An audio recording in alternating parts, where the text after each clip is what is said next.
నేను సమాన హక్కుల సవరణ చట్టం కోసం ఉద్యోగం చేస్తున్నాను. దానికి నేషనల్ ప్రెసిడెంట్. నేను సమాన హక్కుల సవరణ చట్టం కావాలి అని చెప్పేసి జాతీయ స్థాయిలో ఉద్యోగం చేస్తే దానికి నేషనల్ ప్రెసిడెంట్. తెలంగాణ రాష్ట్రంలో ఉద్యోగస్తులకు సంబంధించినటువంటి సమస్యలు చాలా ఉన్నాయి. తెలంగాణ ప్రాంతంలో ఉన్నటువంటి మొత్తం ఉద్యోగస్తులు దాదాపుగా 95%, విద్యారంగంలో 95%, విద్యుత్ రంగంలో 60%, ఇతరత్ర రంగాల్లో 80% మంది కూడా అవుట్సోర్సింగ్ కాంట్రాక్ట్ సిస్టమ్ మీద ఉద్యోగాలు చేస్తున్నారు. దీనివల్ల మనకి ఏమర్థం అవుతుందంటే ఏ ప్రభుత్వం వచ్చినా ఏ పార్టీ అధికారంలోకి వచ్చినా మన బతుకులు అనేటువంటి మారు అనేటువంటి విషయం స్పష్టంగా మనకు క్లియర్గా అర్థమవుతుంది. ఎందుకంటే ప్రభుత్వాలతో స్పష్టమైనటువంటి పాలసీలు కానీ విధానాలు లేవు. దానికి ముఖ్య కారణం ఏంటి అని అంటే వాళ్ళు 5 సంవత్సరాలు ఏదో ఒకటి పబ్బం కట్టుకొని పోవాలనేటువంటి పాలసీలు, ప్రజలతో మభ్యపెట్టి ఓట్లు వేయించుకొని అధికారంలోకి రావాలనేటువంటి సిద్ధాంతాలు, నియమాలు తప్ప వాళ్ళకి ఒక స్పష్టమైనటువంటి విధానాలు, స్పష్టమైనటువంటి సిద్ధాంతాల చేత ఈ రాష్ట్రం లోపల ప్రభుత్వాలు అనేటువంటివి మరి పాలిస్తలేదు. దానికి ఉత్తరికి మీరు ఒకటే ముందుకు రావాలి. అవుట్సోర్సింగ్ తర్వాత కాంట్రాక్ట్ ఏజెన్సీ అనేటువంటి సంస్థలను ఈ రాష్ట్రంలో మన మీద రుద్దినటువంటి పార్టీలు, ముఖ్యంగా మనం అనకూడదు కానీ ఒక పార్టీ మన మీద బలవంతంగా ఈ వ్యవస్థను తీసుకొని వచ్చింది. వాళ్ళ యొక్క అవసరాలు తీరడం కోసం, వాళ్ళకు చాకిరీ చేయడం కోసం పోలీస్ డిపార్ట్మెంట్లో ఇప్పటికీ కూడా ఈ అవుట్సోర్సింగ్ డిపార్ట్మెంట్లో ఉన్నటువంటి వాళ్ళు ఇంటి పని చేస్తున్నారు, నీళ్లు చేస్తున్నారు, వాళ్ళకు వంట వండి పెడుతున్నారు. అంటే ఒక సర్వెంట్ లెక్క వాళ్ళు పనిచేసేటువంటి ఎంప్లాయీస్గా ఉన్నారు. మీ దాంట్లో కూడా చాలామంది ఆఫీసర్స్ సర్వెంట్లు ఉన్నారు. వాళ్ళకి ఇంటి దగ్గరికి పోయి కూరగాయలు అందియడం, వాళ్ళకు నీళ్లు తెప్పియడం, వాళ్ళకు వ్యక్తిగతమైనటువంటి పనులు చేసేటువంటి వ్యక్తులు కూడా మీ దాంట్లో ఉన్నారు. కాబట్టి ఈ వ్యవస్థను మార్చాలి. అవుట్సోర్సింగ్ అనేటువంటి వ్యవస్థను, కాంట్రాక్ట్ సిస్టమ్ అనేటువంటి వ్యవస్థను రద్దు చేయాలి. మన ప్రధానమైనటువంటి డిమాండ్ ఏంటంటే ఈ 2 సిస్టాలు రద్దు చేయాలి. ముఖ్యంగా మీరు కార్పొరేషన్లో ఉండేటువంటి ఎంప్లాయీస్, ఈ కార్పొరేషన్ విధానం వల్ల కూడా మీకు సరైనటువంటి న్యాయం జరగదు. కార్పొరేషన్ విధానం వల్ల మీకు న్యాయం జరగదు. కాబట్టి ఈ కార్పొరేషన్ను రద్దు చేసి మిమ్మల్ని పూర్తి స్థాయిలో ప్రభుత్వ ఉద్యోగస్తులుగా గుర్తింపు చేయాలి. అంటే మన దగ్గర ఉండేటువంటి ప్రధానమైన డిమాండ్లు 3. ఒకటి అవుట్సోర్సింగ్ వ్యవస్థను రద్దు చేయడం, 2 కాంట్రాక్ట్ సిస్టాన్ని రద్దు చేయడం, 3 కార్పొరేషన్ను కూడా రద్దు చేయడం. మరి ఇవన్నీ రద్దు చేస్తే ఎక్కడికి పోతారంటే ప్రభుత్వం ఖచ్చితంగా నోటిఫికేషన్ చేస్తుంది, క్వాలిఫై అయినటువంటి వాళ్ళకి ఉద్యోగాలు ఇస్తుంది. ఉద్యోగస్తులు కూడా రెగ్యులర్ వాళ్ళకు వచ్చేటువంటి స్కేల్స్ తీసుకోవడమే కాకుండా వాళ్ళకు ఈఎఫ్ కానీ, తర్వాత ఈఎస్ఐసి స్కీమ్స్ ఏవైతే ఉందో ఈఐఎస్ స్కీమ్స్ కానీ అన్నీ కూడా అలయన్స్, ప్రమోషన్స్ కానీ, తర్వాత పెన్షన్ స్కీమ్స్ అనే స్కీమ్స్ అనేవి అన్నీ ఉంటాయి. ఇవన్నీ లేకపోవడానికి మీ చేత బానిసలు చేసుకొని పని చేయించుకుంటున్నారు. బానిసలు చేసి పని చేయడం కంటే అసలు ఉద్యోగాలు చేయకుండా ఉండడమే ఉత్తమం. కాబట్టి ఇలాంటి వ్యవస్థ ఉంది, ఇలాంటి ప్రభుత్వం ఉంది. ప్రభుత్వాలకు ఖచ్చితంగా మనం బుద్ధి చెప్పాలంటే మీరందరూ కలిసికట్టుగా ఉండండి. ప్రభుత్వానికి కావాలని వ్యతిరేకంగా, ప్రభుత్వ యొక్క పాలసీలకు వ్యతిరేకంగా పోరాటం చేయాలి. మన మీద బలంగా తెచ్చినటువంటి అవుట్సోర్సింగ్ కాంట్రాక్ట్ సిస్టాలు ఏవైతే ఉన్నాయో, స్టాండింగ్ కమిటీ అని చెప్పేసి, మీకు సర్వీస్ రూల్స్ అని చెప్పేసి డిఫరెంట్గా మిమ్మల్ని వేరు చేస్తున్నారు. ప్రభుత్వ ఉద్యోగస్తులు అని చెప్పేసి ఒక రకంగా, మీరు ప్రభుత్వంలో పనిచేసేటువంటి ఉద్యోగస్తులై తాత్కాలికంగా ఒప్పందమైనటువంటి ఉద్యోగస్తులు అని చెప్పేసి మిమ్మల్ని ట్రీట్ చేస్తున్నారు. ఇది మంచి సిస్టమ్ కాదు. చదువుకొని నిరుద్యోగులు ఇప్పటికి రోడ్డు తిరుగుతున్నారు ఉద్యోగాలు దొరకగా.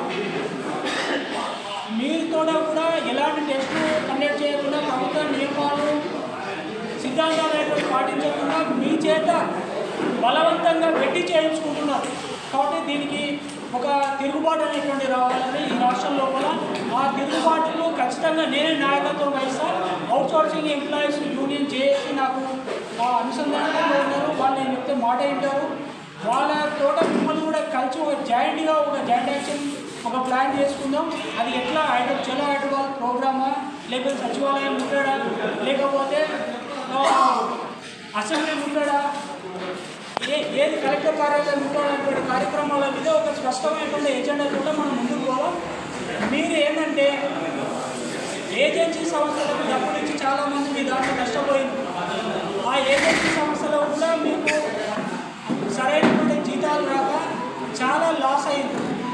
ఏజెన్సీ సంస్థలు అక్రమంగా దాదాపుగా 25,000 కోట్ల రూపాయలు ఈ రాష్ట్రం లోపల ప్రతి సంవత్సరం ప్రభుత్వం అక్రమంగా ఉద్యోగస్తులకు జీతాలు ఇస్తుంది. వాళ్ళు ఉద్యోగాలు లేరు అంటే అవుట్సోర్సింగ్ ఏజెన్సీ సంస్థల ద్వారా ప్రతి సంవత్సరం 25,000 కోట్లు ఒక బూడిదపాలు అవుతున్నాయి. మీ కాంట్రాక్ట్ సిస్టంలో ఎంతమంది ఉన్నారో తెలియదు. మీ కాంట్రాక్ట్ సిస్టంలో మీ ఈ ఆర్టిజం అనేటువంటి వ్యవస్థ ఏదైందో ఈ కాంట్రాక్ట్ సిస్టంలో ఈ సిస్టంలో ఉండేటువంటి మీరు అనుకున్నట్టు 19,634 మంది ఉన్నారని మీరు అనుకుంటున్నారు, మీకు తెలిసినది. కానీ మీకు తెలియకుండా ఇంకా అక్రమంగా చాలామంది ఉద్యోగస్తులు ఉన్నారు. వాళ్ళు ఉద్యోగాలు చేయట్లేదు. ఉద్యోగాలు చేయకుండా అక్రమంగా ఉన్నటువంటి ఎంప్లాయీస్ కూడా మీ జీతాలు తీసుకొని వాళ్ళు ఆఫీసర్స్ బంధువులు కావచ్చు, రాజకీయ నాయకుల బంధువులు కావచ్చు, ఇతర ఉన్నత ఉద్యోగస్తుల యొక్క బంధువులు కావచ్చు, వ్యాపారస్తుల యొక్క బంధువులు కావచ్చు, అట్లా మీ డిపార్ట్మెంట్లో అక్రమంగా ఉండేటువంటి వాళ్ళని కూడా బయటికి తీద్దాం. మీకు న్యాయం చేయాలంటే ఒకటే, మనం అందరం కలిసి ఒక ఉద్యమం చేద్దాం. నేపాల్లో కానీ బంగ్లాదేశ్లో కానీ ఈ దేశంలో కూడా అవినీతికి వ్యతిరేకంగా అక్రమంగా ఉన్నటువంటి ప్రభుత్వాలను కూల్చేసి ప్రభుత్వాలను ఏర్పాటు చేసినటువంటి సందర్భాలు ఉన్నాయి. ఈ రాష్ట్రంలో ఖచ్చితంగా అలాంటి ఒక ఉద్యమం రావాలి. ఆ ఉద్యమానికి నేను తప్పకుండా నాయకత్వం వహిస్తానని చెప్పేసి మీకు అందరికీ కూడా విజ్ఞప్తి చేస్తున్నాను. ఎందుకంటే ఖచ్చితంగా రావాలి. ఎన్నేళ్ళు చేసినా మీకు న్యాయం అనేటువంటి జరగదు, మీకు పర్మనెంట్ కాదు. మీరు ఫుల్ స్కేల్ అనేటువంటిది తెచ్చుకోవడం ఇంపాసిబుల్. మీ చేత ఏర్పడినటువంటి ఒక ప్రభుత్వం ఏదైతే ఉంటుందో ఆ ప్రభుత్వం ద్వారా ఖచ్చితంగా మీ యొక్క డిమాండ్ నెరవేర్చుకోవచ్చు. ఆ ప్రభుత్వం ద్వారా మీకు సరైనటువంటి న్యాయం రావడానికి అవకాశం ఉంటుంది. అలాంటి సందర్భాన్ని, అలాంటి అవకాశాన్ని మనం ఈ రాష్ట్రంలో ఏర్పాటు చేసుకుందాం. దానికోసమే నిరంతరంగా నేను కష్టపడుతున్నా. మీరు నాకు టైం ఇవ్వండి. మీ హక్కులను, మీకు కావాల్సినటువంటి జీవితాన్ని నేను తీర్చిదిద్దుతా. మీరు నాకు ఇవ్వాల్సింది కేవలం టైం ఇవ్వండి. ఈ రాష్ట్రం లోపల మొత్తం తెలంగాణ వ్యాప్తంగా ఒక ఉద్యమాన్ని తీసుకొచ్చి హైదరాబాద్ని నిర్బంధించి బంధించి అధికారులను అందరినీ కూడా బంధించి మన యొక్క హక్కులను ఈ రాష్ట్రంలో మీకే అన్యాయం జరుగుతుందనంటే రైతుల యొక్క పరిస్థితి ఎట్లా ఉంటుందో, మహిళల యొక్క పరిస్థితి ఎట్లా ఉంటుందో, నిరుద్యోగుల పరిస్థితి ఎట్లా ఉందో ఒకసారి అర్థం చేసుకోండి. కాబట్టి సమస్యలు అనేటువంటివి అక్కడనే ఉన్నాయి. సమస్యలు అనేటువంటిది పరిష్కారం కావట్లేదు. మీరు ఎన్నేళ్ళు ఉద్యమం చేసినా సమస్యలు పరిష్కారం కావు. ఇప్పుడే మీ మిత్రుడే చెప్పిండు, సమస్య చర్చలు అనేది సఫలీకృతం కాలేదు, సమ్మె అనేటువంటి కొనసాగించాలి. మీరు సమ్మెకు రెడీ అండి. మీ తరఫున నేను పోరాటం చేస్తా. పోరాటం ఎట్లా చేయాలంటే ప్రభుత్వ ఉద్యోగస్తులే భయపడాలి. ఈ రాష్ట్రంలో ఉన్నటువంటి రాజకీయ పార్టీలు, అధికారులు, మినిస్టర్లు, ముఖ్యమంత్రులు భయపడాలి. వాళ్ళ కుర్చీలు అనేటువంటి మారిపోవాలి. మన చేతనే ఒక ప్రభుత్వం అనేటువంటి ఏర్పాటు చేసుకునేటువంటి సిచ్యువేషన్కి ఆ తీవ్రత స్థాయిలో ఉద్యమం చేయాలి. దానికి నేను రెడీగా ఉన్నా. నేను మీకు పూర్తి స్థాయిలో టైం ఇస్తాం. మీరు నాకు టైం ఇవ్వండి. అలాంటి ఉద్యమాన్ని రాష్ట్రంలో నిర్మిద్దాం. ఎందుకోసం అంటే నా స్వార్థం కోసం కాదు, మీ స్వార్థం కోసం కాదు, మన భవిష్యత్తు కోసం.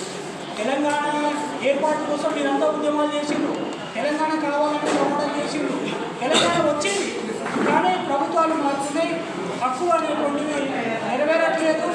మనకు కావాల్సినటువంటి జీతాలు రావట్లేదు, ఉద్యోగాలు రావట్లేదు, రైతులకు సరైన న్యాయం జరగట్లేదు. కాబట్టి ఇవన్నీ దృష్టిలో పెట్టుకొని ఖచ్చితంగా మనం ఏం చేద్దామంటే ఒక ప్లాన్ కూడా ప్రభుత్వాలను వ్యతిరేకించాలి.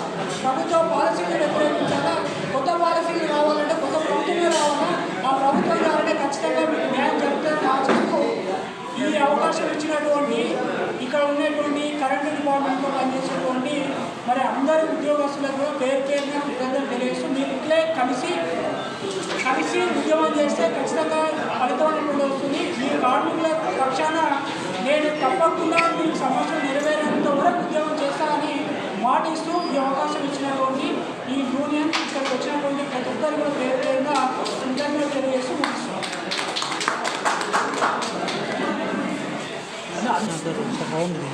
తింటున్నారు కదా సార్